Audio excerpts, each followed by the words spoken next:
Good to go. Yeah.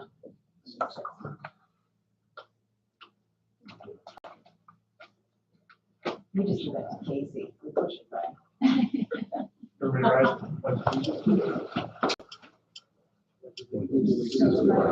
United States of America, and to the republic for which it stands, one nation, under God, indivisible, with liberty and justice for all. Jake, I did not get it either. Shelley was out last week. I have all of it. I just don't have that report. But I will go through that for you once we get to the end there. also maybe for the beginning, the variance should be at 1218 East Grant Street. We on Grant Street for that one, Casey? Yes. Yep. Oh, where did I read road? My mistake. Good, Jake? Yep. Okay, very nice job. Approved minutes from April 14th, regular city council meeting. Move to approve. We'll second that. Any discussion? All in favor, say aye. Aye. Opposed, same sign. Motion carries. Consent agenda. Approved payments and disbursements. A. B is approved land use permit at 617 West Caledonia Street.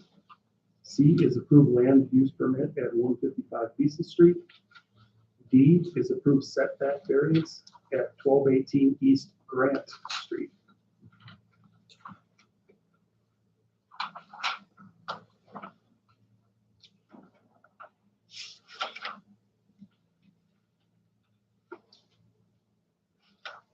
Look on the green.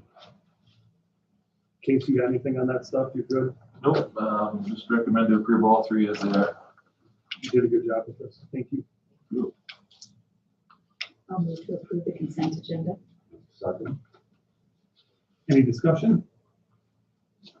All in favor, say aye. Aye. Opposed, same sign. Motion carries. Public comment? Good.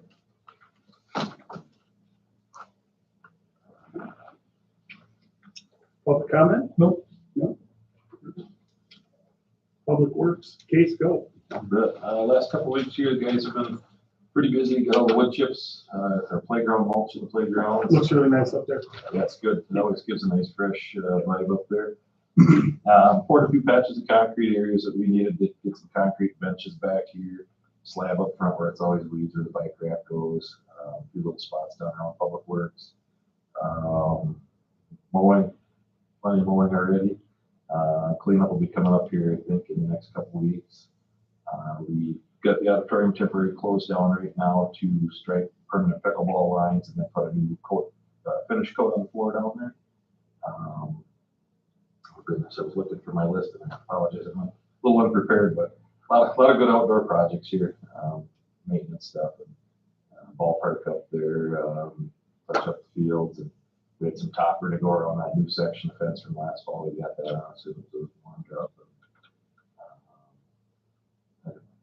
Put a drinking fountain up in the Veterans Park up there. The one from last year went down, so stuff like that. Thank you. I'm curious, what's the copper for on the fence? That yellow topper, it protects. Copper. Yeah, I'm sorry, topper. Yep. It's more of a protector for the top of the fence. People are running to jump and catch balls, so you don't. Yeah. So I'm just the small people there. Jake? So I submitted a report this time, but I do have some stuff to add. One, I didn't explain the Explore Lacrosse. Last week we had a lunch and learn. Explore Lacrosse was the presenter, and they kind of talked about what they do for cities or for community cities with their lodging tax dollars. So that's an interesting proposition, one that we'll probably like to learn a little bit more on, but don't know that I don't know how it would be a fit with our economic development or not.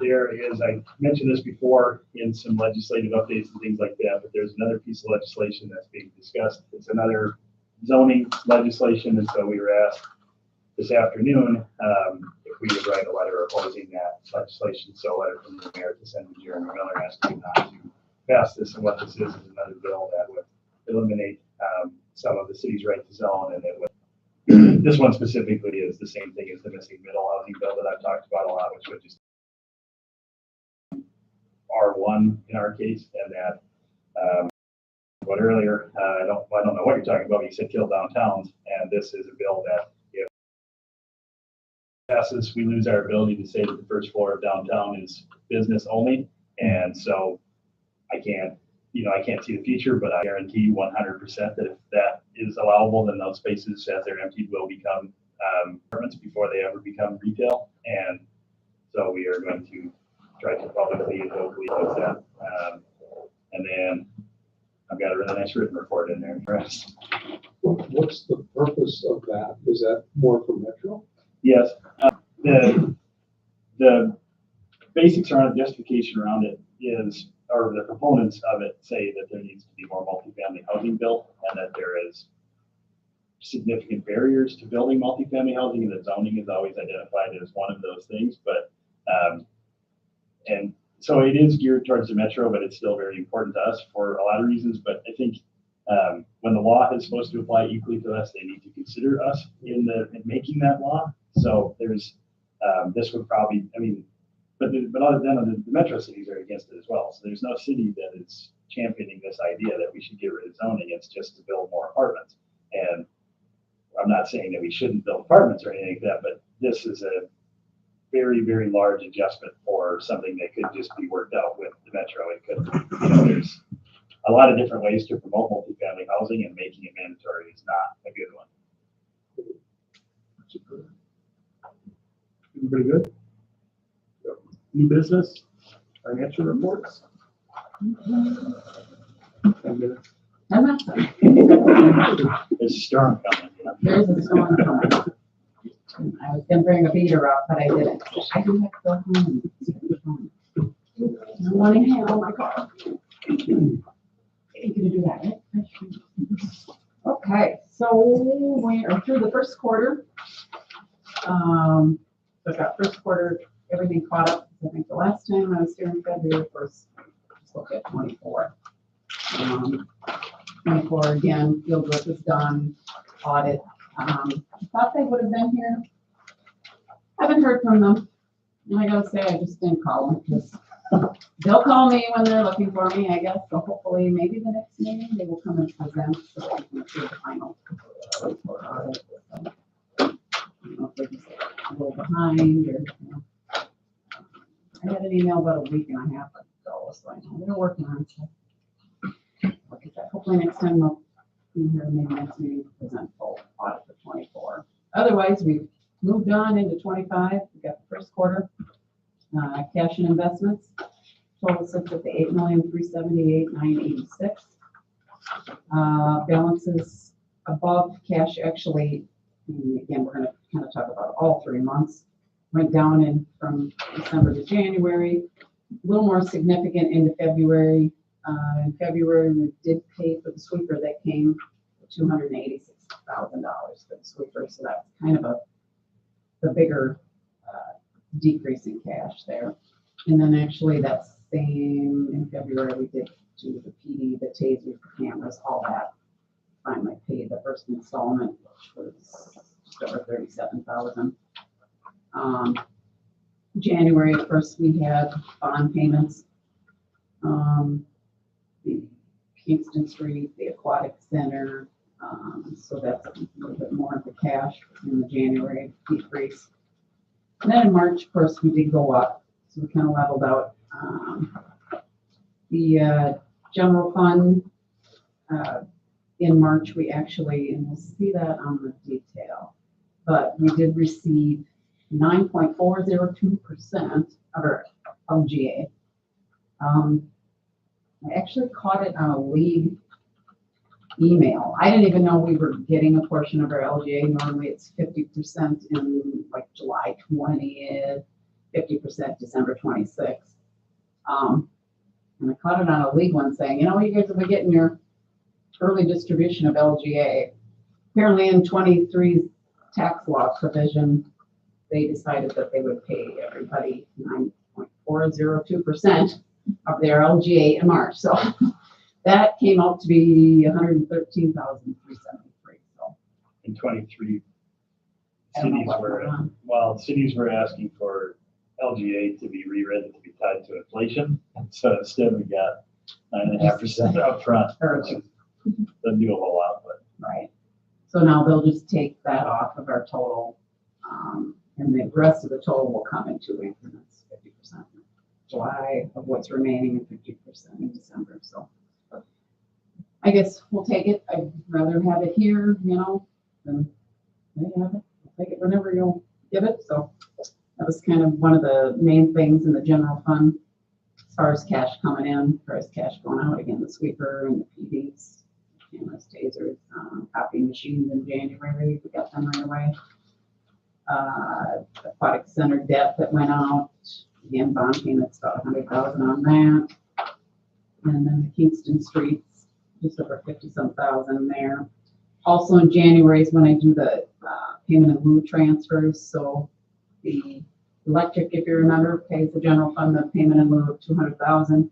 And I take it from the general fund and I move it to the 352 capital improvement fund. So there it sits. I guess we've kind of designated it for street projects. So again, it will sit there until we have our next project that I want to put that towards. There was also money in that 352 that I transferred out, if you remember, for the sweeper, money that we saved last year. It helped bring down the cost, and along with the public safety aid that's in there. And of course, the PDA, we're using that for tasers and cameras. So that 37,000 went out the door, but it moved from one fund to the other, basically. So the water, sewer, everybody had an increase there, electric. Not much going on, stormwater, liquor store. First quarter normally there isn't a lot of huge purchases, and so nothing too exciting except for sweeper, but we're still sitting decent with those balances. The investments, actually, I printed you all 3 months so you can kind of see the activity that went through. Because in January, we did have a general fund CD that did mature, and then we did repurchase one, and that's what some bank there. And also just to kind of keep it under, it had gone over the FDIC $250,000 insured limit, which they of course pledge us. It's just more extra paperwork. Jake was signing things a couple times during the year to be pledged because we are over the 250. So we tend to try to keep it under that. It's just a little less paperwork.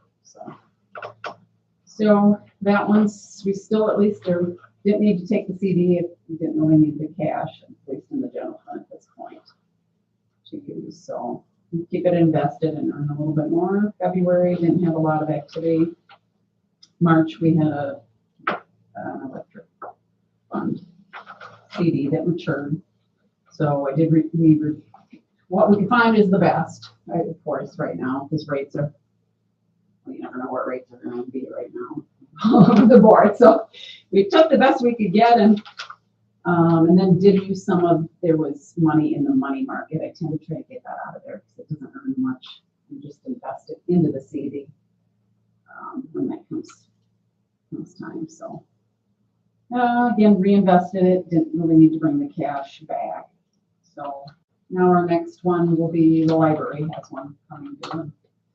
See what we can get for rates. And John used to kind of send me rates kind of updating here and there, but no, he doesn't really do that anymore. So it'll be a surprise.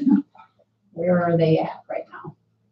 So they'll let us know, or we'll have to use on that. No, it does not renew automatically. None of these have a automatic renewal. So he'll probably, well, actually, maybe even the end of this week, because this one's due the 12th already. Well, I was just He gonna might, keep he'll an eye on probably that. start sending me some, I think we thought like May 3rd. yeah, I would hope by Saturday. Friday he'll send me kind of a list of everything out there that's to offer, from 6 months all the way to 10, 15, 20 years. So, and usually him and I will, Just a little Walk through skeptical the because of list. the last time. what happened. right, oh, the callable, right. We've been, even the ones for the other funds, I just haven't been picking a callable one. The callables have better rates, but they're callable in about 4 months. Mhm. Of course, they're gonna be callable, because if the rates really change, they're gonna take Me, back, I and then don't- you're all starting all over again. I would be, I think, I mean, we always try to take what we think is the best approach to it, but right now it's a very unpredictable time, so I'm guessing there'll be a lot of 2 and 2.5s that are all callable is I think what we're gonna get, but Yeah, we'll try to pick. I think mine was still 7.5. Hard to believe that. Yeah. Well, we did get with that 4 point in this Parkway, 4.2. Yeah, That was too bad. It was 2.5 only a 1 year. We tried to go up to like a 2, just even a 2-year, 3-year, but then again, then they were all callable again, and maybe you got 10% more, you know, and we're like, and then we're so, gambling that in 1 year, it's gonna be all different, so. yeah, I mean, the long and short of what we're doing with the city's investments right now, we're trying to stretch it out, trying to get whatever rate we can for multiple years. Just we don't want to keep playing this game for the next few months. It's not gonna be fun. Try to find the best you can and kind of, you know, it's nice to have them come and mature at a nice time when they want to, that we can have the cash available, say we did need to bring it back. But if anything, we have more sitting in cash than what we used to, and I probably should, and as he sends these rates, maybe look at some of this electric department cash, maybe if we can get a little more. We're getting like 305 or 310, I think it's 305 in the money market. Again, it's liquid, I can bring it here, there. You know, at this point, if we don't really have any big items or projects, you know, then I'd be okay to tie it up for a longer term. But like these CDs, you know, you're talking a year or two, I don't know, something changes, I get a little leery because then it's tied up, and if we did need it, so you gotta kind of make a good balance of what it is, you know, so. So we're gonna do the best between both of us.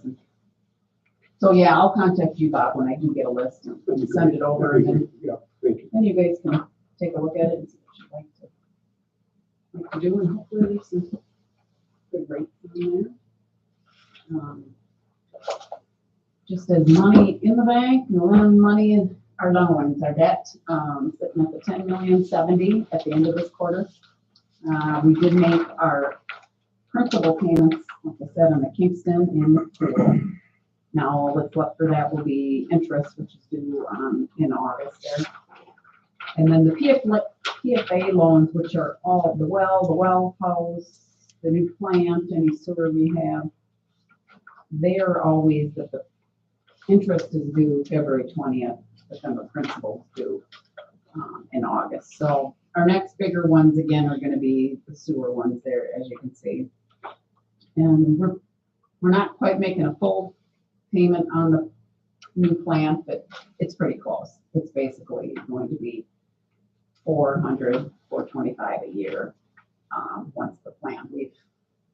If we draw, and well, I'm assuming we're going to draw it all to 8.2, more than likely. So, thing is right now we're sitting. The loan balance is sitting at the $5,961,000. As we're drawing right now, we are paying a principal payment. So at least we're taking money, but then we're making quite a bit of a payment towards it because we did, because of the time span, we had to start making payments on principal. So, but like I said, that'll be our big one. And we have some of these the mini loan, the sewer one there isn't too far off from being done the 2020 there. So, otherwise, a lot of them we've got a ways on quite a few.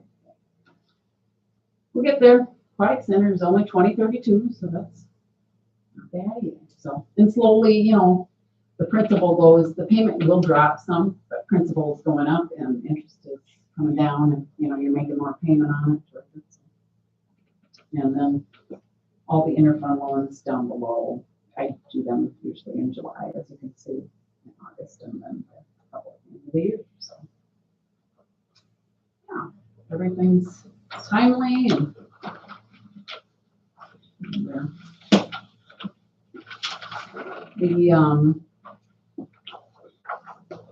the budget detail, top sheets, of course, are the capital. As you can see, I put the copy machines on there. We've got our PD equipment. They purchased their radios already, the sweepers on there.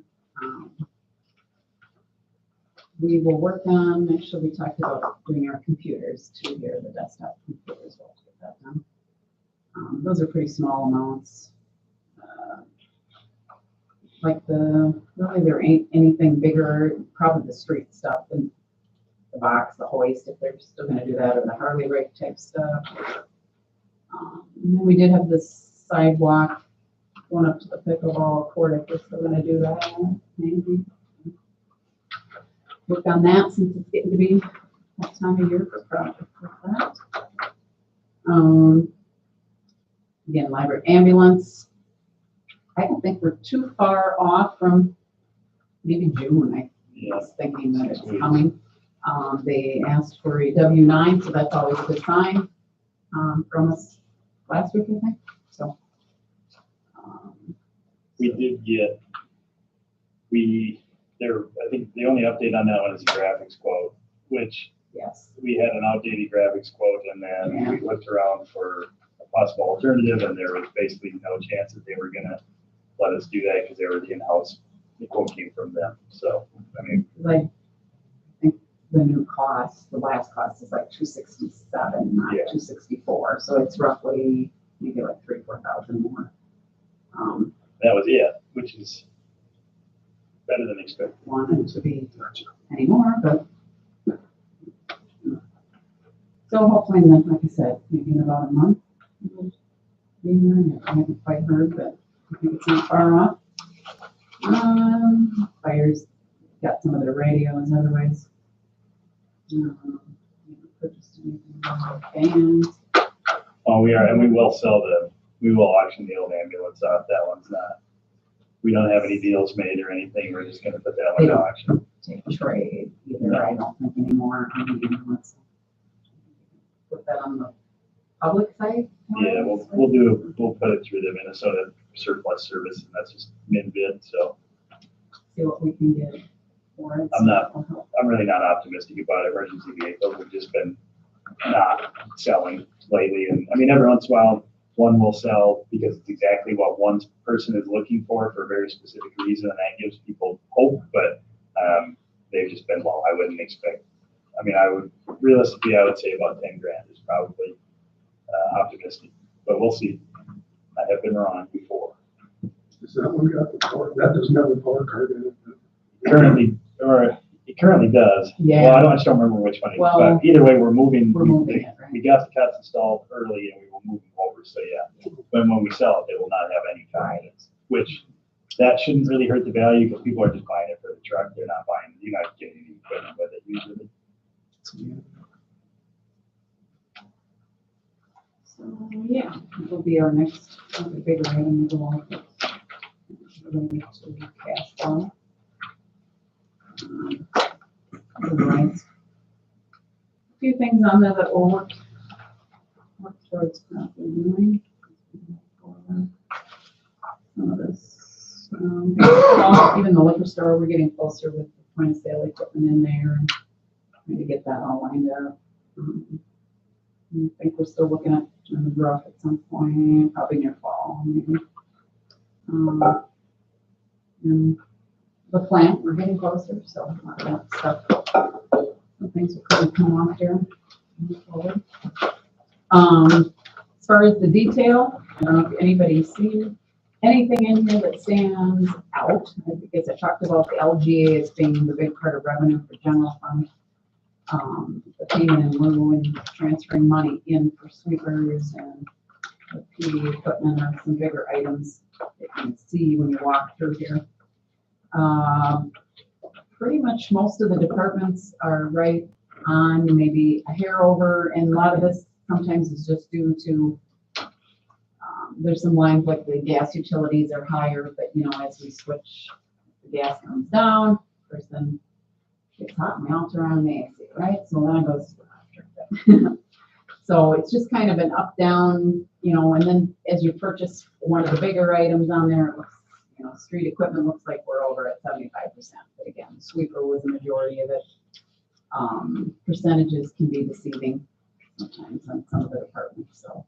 Nice to see that a lot of them were still holding at 25%. Right, right. So, You know, and then you, of course, you always have our ones that haven't even started yet. Yeah, like the athletic field pool and all that, but right, like, you know, even the PD and a lot of that, you know, the few lines were maybe over, but again, some of these are one-time things and that's all it takes to kind of push that percentage off, so.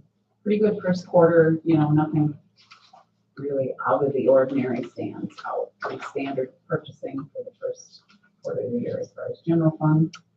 Library too. They're doing just fine, nothing out of the ordinary that jumped out. Ambulance, again, percentage there looks really low for their expenses, but when I got you know, a third of their budget, actually not almost a half, just under, just a little more than a half of their budget is the actual ambulance versus the percentages. And they're off a little bit. Their gross billing there is up. The contractuals are not really booked as we're switching agencies right now. We're just have a little bit of a change for bookkeeping and whatnot. So in the next month or so, all this should kind of catch up and show a little bit more accurately as we can. The new agency build out February and March. So far, we've just slowly, like I said, changing over, getting all the credit card stuff set up. They're very open for payments and website as far as for patients to make payments and things like that. So I think it'll go, it's going to go really good once we, and then they're, of course, taking our old aging and going to start working through that also. So that's good changes. Fire, really, they're kind of right in there. They were up a little bit, but again, when you purchase larger capital, like the percentage was a little higher. Water sewer, really, I felt like too, with everybody's expenses are right in there, and really the gross billing actually so far is kind of right on track too, as far as, you know, nothing real out of the ordinary as far as repairs or maintenance, things like that. Even for the electric gross billing kind of right on there. So I felt like everybody looks good first quarter. So be happy with. We haven't had any big surprises. So, yeah. Did you guys see anything else? John and I, we kind of hashed through that. We had a little work session on it. Yeah, everything looks good. Again, still, hopefully we'll have the audit next time. Things we're working through spring things and getting ball ready and pool. That's a lot of stuff to do. In office and working on renewals of insurance. Just one thing.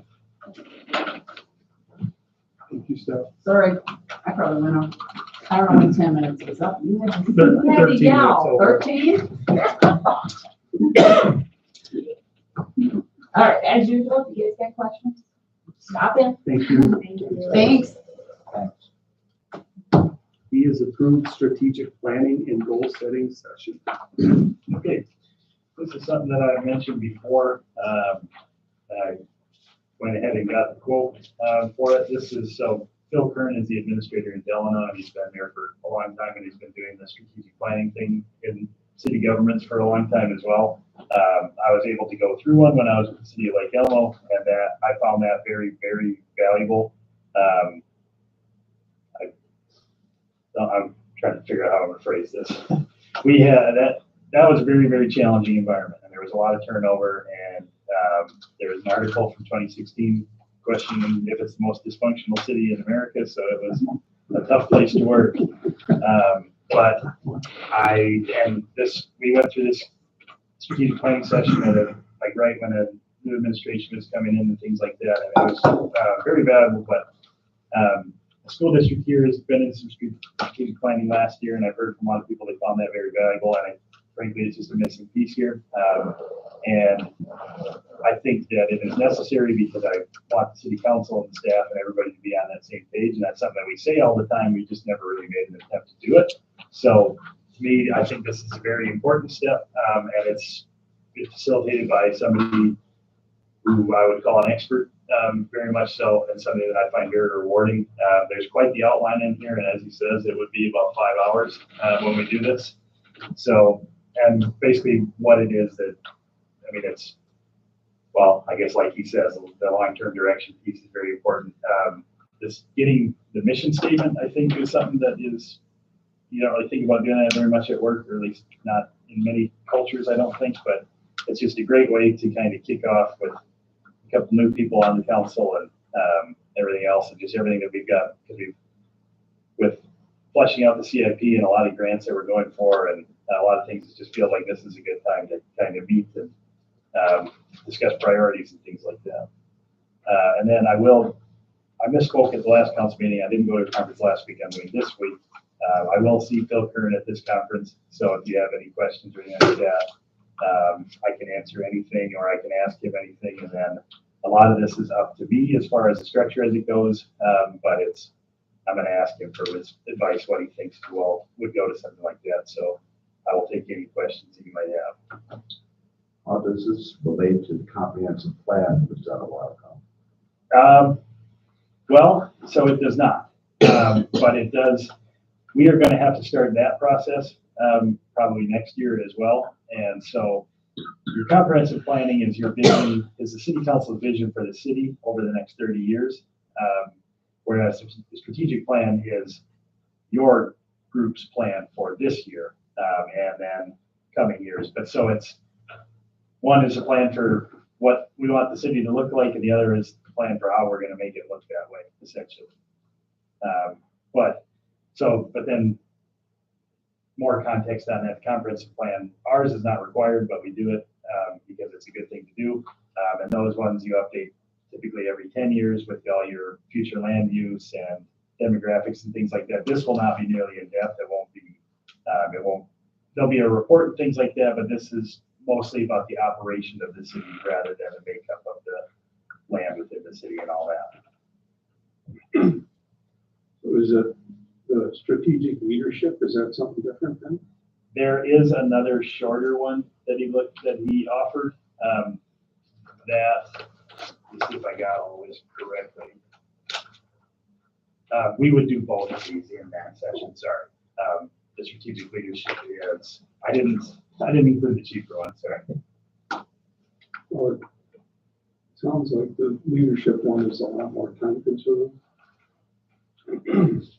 Yes.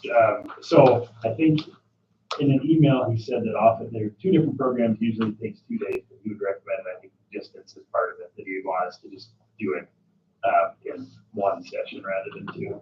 So we're doing both of them then? Yes, in one go.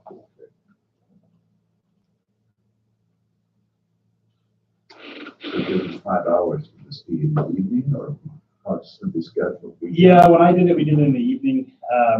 Really, I was thinking about that this morning. I think kind of because of the nature of it and because of how many people that are involved, especially with the staff, I would like to close City Hall around noon and just, start then, maybe after lunch or something like that, or I don't really know exactly, but that's the way because it is a big commitment for everybody that is involved. And then, I've heard of places doing that on a Saturday, but I'm not interested in that. So staff is involved with this also? Yes, because it is meant to be top down. And then just for getting the buy-in from basically every department too, that's one of the biggest challenges in city government is trying to treat everybody as an employee of the city. When you have volunteers, you have part-time, you know, we have retail employees, we have firefighters, we have full-time staff. It's a lot of different opinions, and especially with those volunteers and things like that, you don't know, you don't see them all day, every day, so you don't know how they're feeling. And, you know, it's sometimes not enough to just get an update here and there. And so typically in this one, we would do the entire city council and then department heads and all that, but I want to see, I don't know exactly how many people I would be inviting just yet, but you want everybody with decision-making capacity to have some say in it, because their goal set, you know, their goals and what they see, the direction they see the city going could be completely different than city council, and that's different. You know, it makes it harder to get things done if your views don't align and if you don't know what people are thinking, and if I don't know what they're thinking.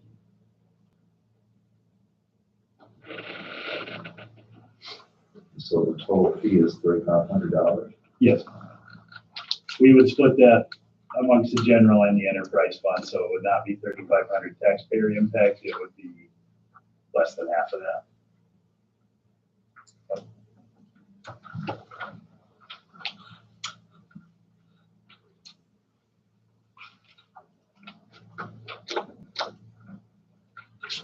How soon are you thinking with you?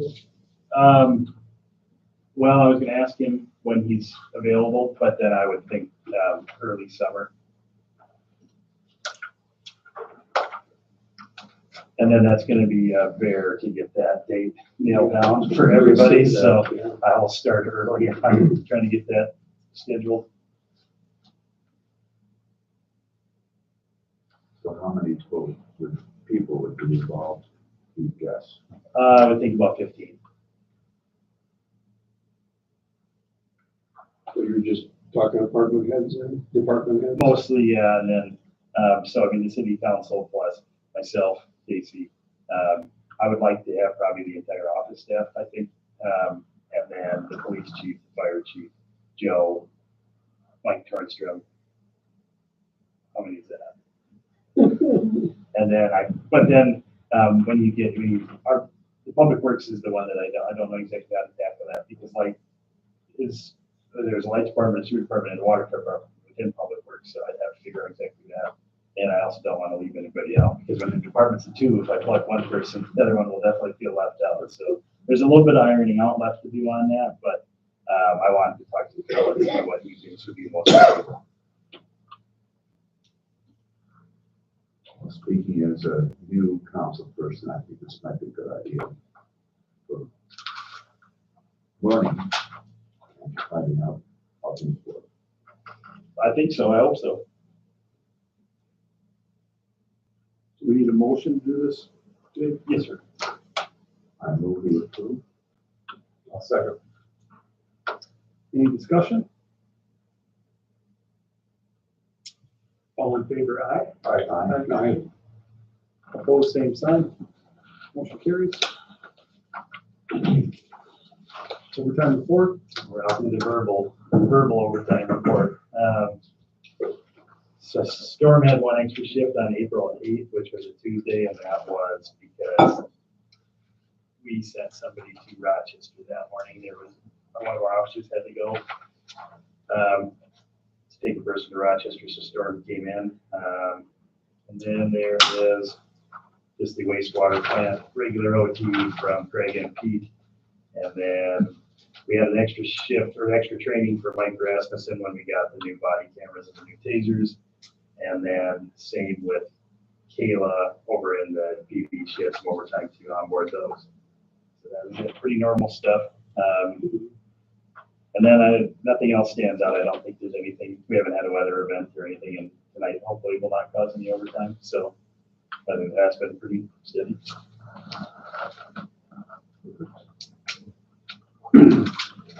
Full business. Founder's Day street closures. I did not prepare a report for this one just because this is a kind of our fourth go around on this. And so we had a meeting with Tracy and who else was there? Suzanne was there, and Shelley, and or Dave. Sorry, Dave Carlson. yeah. Oh yeah, and Dave was here too. Yeah. Yeah. Forgot about that. So I believe what came out of that is that Crazy Days is doing a lot of vendor space in Murphy's lot. So that would free up, and then we're going to close half of Kingston, is that where we drive? Down to, just to, Murphy's driveway coming into the back. So then we'll segue, I haven't talked to him yet, but I'm sure he'll be fine with it. We'll segue his, the tents in his back part of the lot so that you can see that from Main Street too, you know, as we get further down the block. So we'll feel still connected. So we're using the park there. Yeah, pocket park, Mhm. you'd be using that too. They'll then. be kind of right beside it. Yeah. Yeah. But it won't be in the park there. I don't know that there's a lot of, is there a lot of space to do that up on the grass and stuff? I mean, I'm happy to incorporate, I don't see why it hurt to use it, I guess. Like 50 by 30 area there. is it The site. like wide open? Yeah, picnic tables in there, but otherwise it's pretty wide open. So all the people that live in Murphy's building are just gonna not park. For a day. Well, They know about this and. I'm gonna talk to, it's hard to, I'm not having a good, he's not responding to Christina's email, so I need to like track him down and just go in face to face. But typically, in the previous years, that whole back lot has been closed off, so I don't think it would be much different. We shouldn't have any issues. And then it would be, and then this part of Kingston from the stoplight to that driveway there would be open for 15-minute parking signs for the liquor store and the bakery. And then we also discussed Main Street not closing until 10. Yeah, That would help the bakery and some of the other businesses for that early morning traffic because the classic cars don't come in until 10:30. And then because of the size of it, we would have the support of the police. Is that correct? As far as the street closures? we're gonna do And our then best to make sure there's nobody parked in the not parked in the beyond that barrier or anything like that. And if we have 15-minute street signs along Main Street as well, I think it will be easier at say 10 o'clock to identify people if they are there to get them to move versus somebody just parking and then going, you know, off somewhere and we can't find them. So if we have early morning, 15 minutes parking, we discussed that on Main Yeah. Street as well. Then people would kind of already be aware that the street is going to close on Main, and that would help Suzanne's. We did speak to a member of the Founders Day Committee afterwards, and they weren't entirely sure they could make 10 o'clock work, but they were going to try to delay it as long as possible. Yeah, What time it start, the show? 10:30. The car, Yeah. car show, I think is maybe 11 officially. the registration was at 10:30, Yeah, was what we saw on the last poster. We usually stuff there probably at 8:30, I'd say. Yeah, I mean, they get there Yeah. early, and that's just been, I mean, I had no idea that was the kind of the struggle or the tension between was that they advertise when they're gonna close Main Street, but then it gets closed an hour and a half, 2 hours before that. There was discussion about using the American Auto parking lot as parking. Did we get to? did we- Registration at 10. And so That's one they threw up today. Weren't you going to talk to him?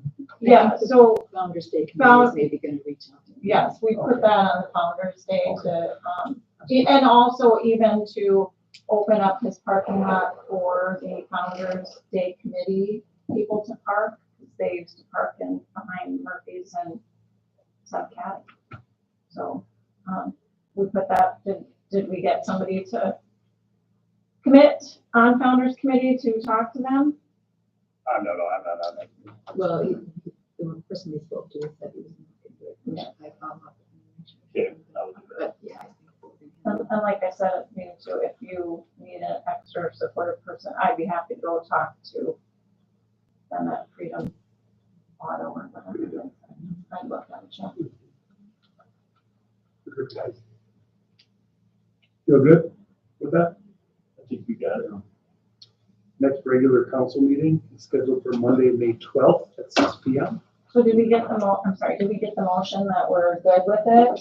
We don't really need a We motion don't, for it. okay, but we're good. Yes, we, Thank you. Are you good? That's what we're wondering. Excellent. I'm going to adjourn the meeting. Yeah, please make sure she's okay, all right? Really, I mean, I asked. He's gotta ask the question, right, bro? If I'm not okay, everybody knows.